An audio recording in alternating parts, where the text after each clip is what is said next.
Hey everybody, it's Steve with Sky194 and appreciate you taking the time out of your day to stop by and visit and check out my video. And here we are at Silverstone in the Ferrari EVO 488. Beautiful car. Obviously, it's, I know it's everybody's, opinions, but it's definitely one of the best looking cars in my opinion, GT3 car. Of course, it's a Ferrari. It sounds good also.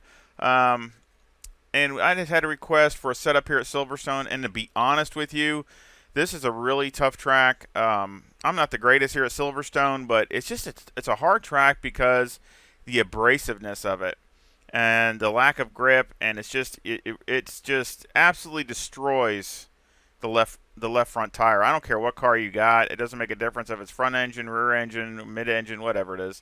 The left front here just takes an absolute thrashing. And so you have some serious fall off here in times sometimes. So again, I'm trying to find a happy balance between performance and the fall off and all those things and drivability. And I think I really have a good combination. It's the best I've found. The balance feels really good. Some of the strongest times, race pace that I've had. And we're going to do it a little bit different this time, so I hope you stick with me. I'm just going to show this one lap here, and then I'll go over the setup, and then I will go and show a qualifying lap, which is just the same setup, maybe an adjustment or two if it needed it, and with low fuel, and to see what we come up with that. A lot of times how I do it in the CP server, just basically the same kind of setup, just put some low fuel on it. If it needs one little click here or there, I don't mind doing that, but not really wanting to go and do a complete all new setup for a qualifying. So let's jump in the car here and get started on the lap.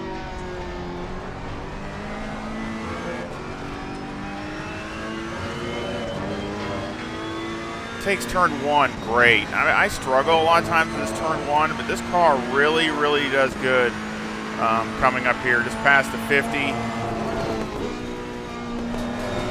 can just get aggressive and just go right through it.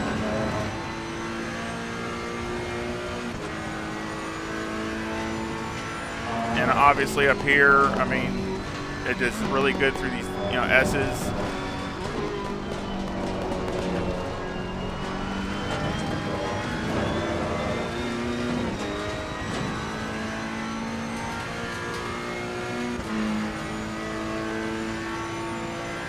Speed is really good.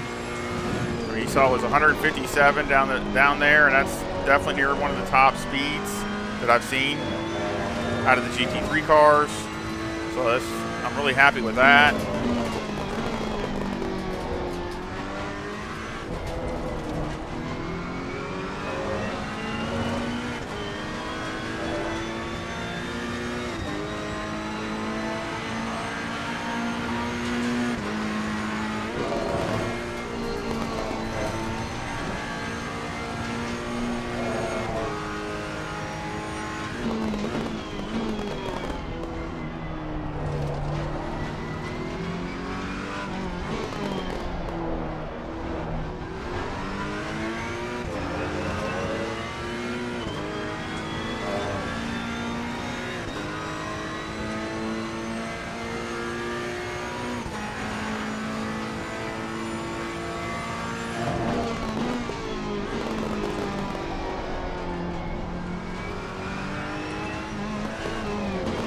It likes to lock up the right front tire right through here, so I turned up the traction control just one more notch, so it wouldn't lock it up.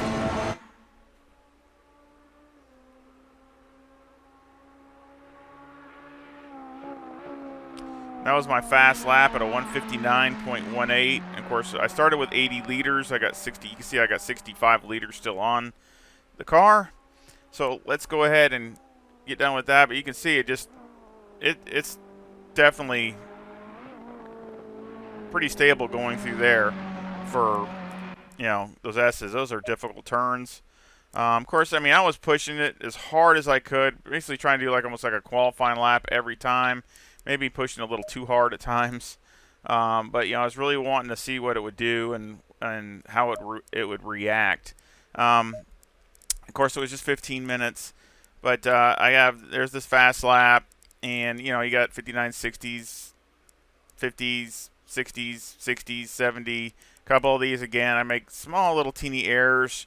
It cost me a tenth or two, but again, I think it's a very solid setup for here at Silverstone. That again is very drivable. It's just the car, you can push it really really hard. It feels comfortable. It feels front to rear feels really good, and I just think it's a good solid setup. So again, let's go over that. And got 25.4 left front, 25.7 left rear, 26.8 right front, and 26.5 right rear. The toe is negative 0.06, with the camber at negative 3 on the left front and negative 3.2 on the right front. Caster's 13. The toe is negative 0.04 on the rear, with the camber at negative 2.7 on the left rear and negative 2.8 on the right rear. It's got some similarities to Barcelona, but there are a few differences. Electronics are 4, 5, and 4 with the number 1 map. And of course, if you turn this to 3, you could go like this. You could run 15, 20 minutes on this and then switch it to the number 3 map, and it would calm the car down. So you'd probably be a little bit more, I'm not going to say consistent, but it'd be a little bit easier to handle once the tires start wearing, if you would like to do that. Of course, fuel of 80 liters and number 1 brake pad. The wear is pretty good. I mean, not far off. I mean, pretty close. And you got light graining on the front, which at the end of longer, like 30 minutes, you're going to have, depending upon how hard you are on it, you'll definitely have moderate.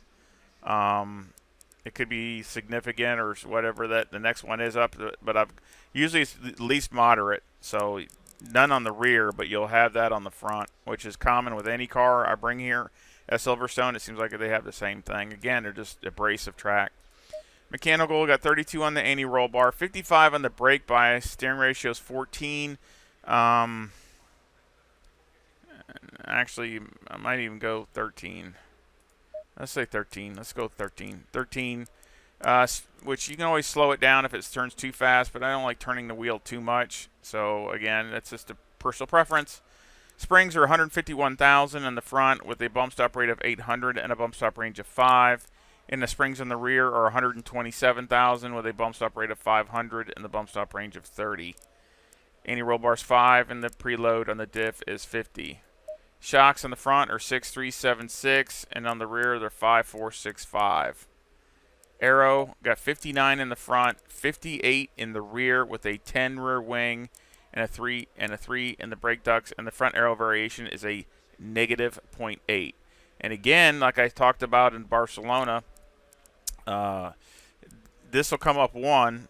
If you start off with probably 80, 90, 100 liters, this will go up 1 to 60, and this will probably go up to 60. Actually, it'll go up 2, I think, when the fuel is lower. So then it'd be 60 and 60.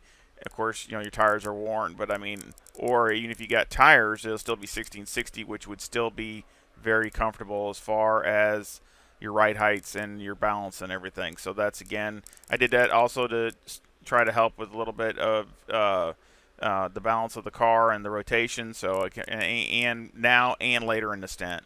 So again, I did that for a couple different reasons. So again, I think it's a really good setup, really solid, stable, and the performance is there. It just, of course, again, just like anything else, the more you drive it and practice with it, the more you probably will get out of it. So again, let's go ahead and then let's jump to the qualifying and see how it does there.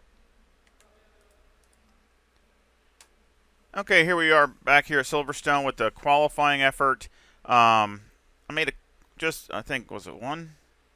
Yeah, just basically like one small little change, I think it was. That's it, and pretty much blew my personal best away. So really happy with that. I mean, this runs really, really good. Super happy with it. And also, I don't know if anybody can comment. It probably won't see it on your end. But yeah, I made a lot of adjustments on my TV settings, / monitor, and I think it looks better. It looks a little sharper. Colors look a little better. Everything just looks a little bit better. And so I'm kind of really, again, even though I've had it for a while, the TV, my monitor slash TV, I'm just, again, always dialing, making adjustments, trying to make things look better and perform a little bit better. But anyway, let's go ahead and make this lap. And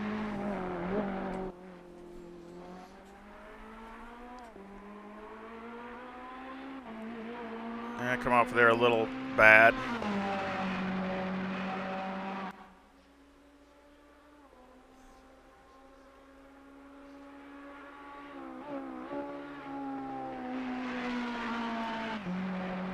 That was a 58.83, which I've already run a 58.65. Those are right basically by my all-time personal best.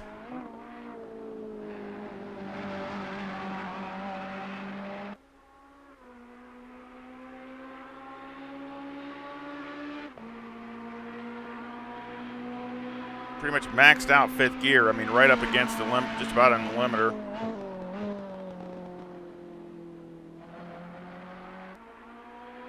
See, it was a mile an hour faster than the race, of course, because it's lighter fuel. It's got the same arrow. I didn't change really anything on the arrow as far as the wing.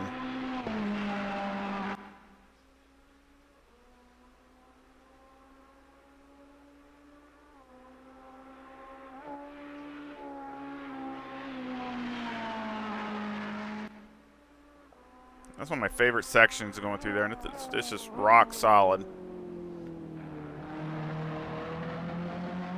Now, like I said, I started off with 20 liters. You see I only got 4 left, so this is like pretty much the last lap. Well, I might be able to make one more after this, maybe, but it would have been on fumes. So, I mean, that's pretty much it. I mean, just put 20 liters and go.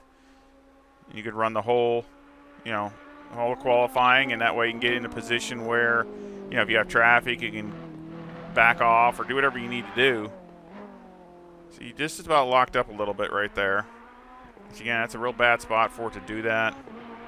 But it come off a lot better this time.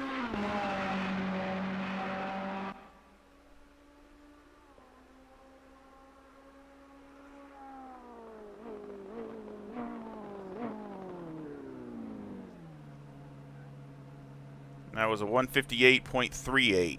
So again, probably 3 or 4 tenths faster than my personal best. So really happy with that, and it was just rock solid. And really, there could be more there. Again, it's really simple. I mean, it's not like something that it's a whole new setup or something. So again, I'll show you what I changed. Basically, the only thing I changed was, well, you saw I changed the steering on the last one down to 13, so I did that on the other one. But the only other thing I changed was the arrow. I made it even, 58 and 58. Instead of 59 and 58, it's 58 and 58. Now, you could do that for the race if you wanted to. You might be able to get away with it, especially if there's a pit stop. It's something that is, and the track is optimum. You might be able to get away with it, and you probably, I probably would pick up. This is just a guess, but I'm thinking you could maybe even get into the 58s, high 58s, with the race set, with as far as loaded with fuel and things like that, or low 59s, which is already ran, but more like probably fast laps of high 58s, if this setup. But the problem is if you have a run that is 45 minutes to an hour, and you aren't going to have a pit stop, you're not going to have one. It might hurt you near the end because the balance might start getting a little off, and so you might be getting really understeery or oversteery. Because this is going to come up 1, but that's going to come up 2. So now you're going to have this at 60 and this at 59, and between that and worn tires, you're going to be really sliding. So again, that's the reason I did it the other way. Is it's a little bit, you might be giving up a tenth or maybe 2. Maybe 2 tenths, but you're probably going to be better in the longer run also. But this is to keep this in mind for the qualifying. Basically, the only difference is 20 liters and 1 click down on the front. That's it. That's all there. That's all the difference there is. So again, I will put the link of the race setup in the description, and that way you all, if you all made it this far, you all know what to do if you decide to run the qualifying. And I sure hope you give me a thumbs up and subscribe. And of course, I will have the link to the race setup in the description, along with my PayPal link in the description also, if anybody wants to help support the channel. And also thank you for any support, whether it's a like, a subscribing, all those things are support too, and I really appreciate it. And I just want to thank everybody, and I sure hope you, oh, and I think we just went over 3,400 subscribers, so thank you for that. So that's great, and I sure hope you come back and visit again really soon. Y'all take care. See ya.